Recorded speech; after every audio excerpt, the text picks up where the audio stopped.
Can the Galaxy Z Fold 8 Ultra take as good pictures as the S26 Ultra, and does the battery last as long? To test that, I spent a realistic full day with both phones in the beautiful city of Ghent in Belgium with my friends and tested both phones thoroughly. Both phones are connected to the same 5G and Wi-Fi network and charged to 100% in the morning. While we were preparing breakfast, I played YouTube on both of them. The Fold was unfolded. We had eggs for breakfast, and in this video, the colors look rather similar. In the picture with the main lens, though, I do find the S26 Ultra picture to be slightly better in terms of colors, warmer and more accurate. In this picture from the balcony though, they are very similar. I just see more green in the more exposed blue sky on the Z Fold 8 Ultra and a more contrasty look on the S26 Ultra. By the time we finished breakfast, the S26 Ultra had 92% battery left, while the Z Fold 8 Ultra had 91% left. We then went on a walk to the city center, and I turned on both the step counter and Google Maps.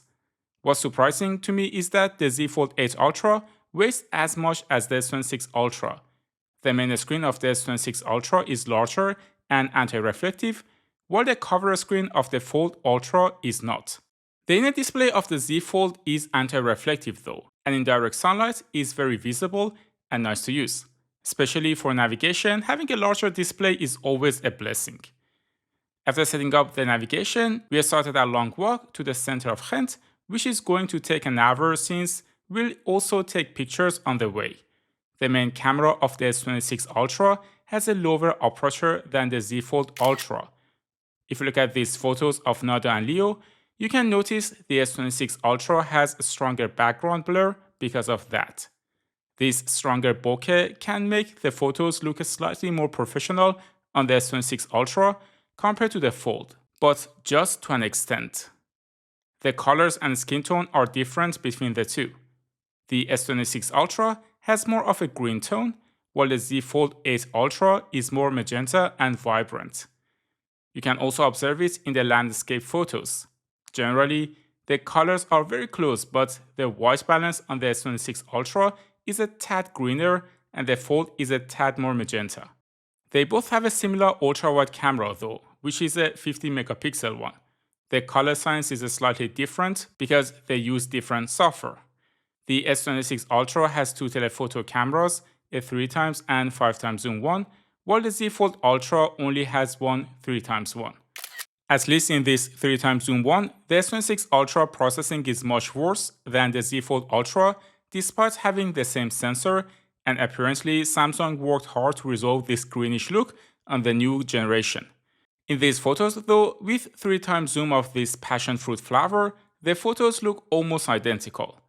When zooming 5x, the Z Fold Ultra is still using the low resolution small sensor, while the S26 Ultra is using a better telephoto sensor, and therefore the picture is much nicer. Here, looking at Nada's picture at 5x zoom, you can see once more that the optical quality on the S26 Ultra is no match for the Fold.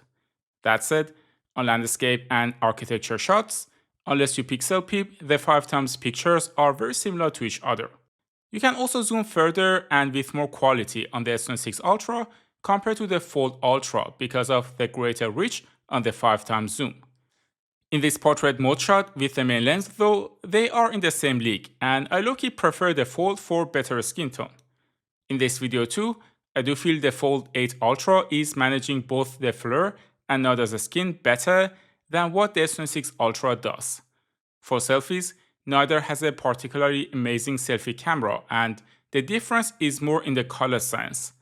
If you are willing to hold the Fold like this and use the cover screen as a viewfinder, you can use the main camera instead of the selfie camera on the Fold and increase the quality drastically. We continued walking in Ghent and saw this nice billboard showing how many bikes had passed so far in the day, which is now almost 2000, and it is still early in the morning. For stabilization, both ones are very similar even in the standard mode, which is not surprising. Generally speaking, the videos won't have a notable difference in daylight, especially for landscape footage, neither on the main camera as you see here, nor on the ultra-wide one. The only difference is a slight colors and white balance. I still do notice more green on the S26 Ultra. We continued our way to have coffee and lunch and passed the Austrian ice cream place. We sat down in the center to eat something and also to take some indoor shots. It is a hot and sunny day and the city was full of people. Right now, both phones have 79% battery left. For this indoor shot with the main lens, again the difference is the S26 Ultra having a more green-white balance and a stronger bokeh, while the Fold leans towards magenta and is more vivid. It is not very visible, but both phones have a bit of an issue with moving subjects, and the photos are even slightly blurry. For HDR, they process it very well, even in a difficult shot like this one. The same goes for this indoor video, where if you look at the window, the processing is on point. I put the phones to play YouTube once again, but this time on 5G. I took this photo of August, and for him too, the skin tone is very different between the two phones. I wonder if the new One UI 9 will make the camera of the S26 Ultra closer to the Fold. We had some wraps for lunch and also ordered fries. Fun fact, French fries are actually Belgian. After we finished lunch, both phones were at 64% battery left. We then sat down outside to watch Figridel's performance while waiting for our friend Palina. Here, at 2x zoom, the videos are more or less similar and I can barely tell the difference. If we zoom in further like 5x, you can start to notice that the S26 Ultra not only has better bokeh, but also better optical quality, while the Fold is a bit pixelated. Palina also joined, and after the performance, we walked around the city. We had a shopping haul and I used the ultra-wide camera here, which is giving good quality considering the small sensor indoors. In this shot too, you can notice what I keep repeating throughout the whole video, a warmer and more magenta tone on the Fold compared to the S26 Ultra. Before going home, we also started to take some photos and videos in the late afternoon. In this 3x zoom portrait shot, I see both did a rather nice job and I like both photos. For August's portrait shot too, I do like both photos and the processing looks rather nice.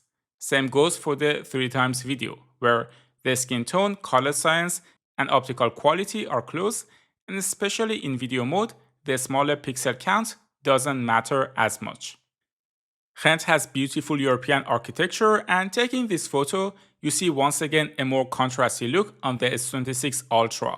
On this ultra-wide shot too, the sky is visibly different in color on the phones. For 3x zoom here, the photo on the Fold is a bit warmer compared to the S26 Ultra, but generally, from ultra-wide to 5x zoom, the optical quality of the photos is almost identical. What isn't identical is the color science, of course, and I do personally prefer what the Fold Ultra offers. I do like a bit of a vibrancy and saturation in the colors. It was getting late, and we headed back home to have dinner and sleep. I uploaded all photos and videos to Google Drive, and now the S26 Ultra is at 42%, while the Fold is at 44%.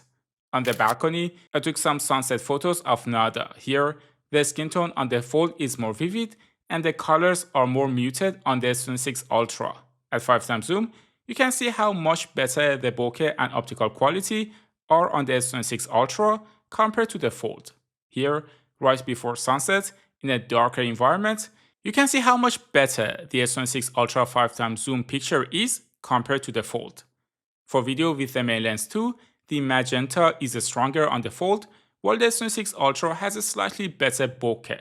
And finally, for this night photo with the main lens, the lower aperture on the S26 Ultra results in a better picture.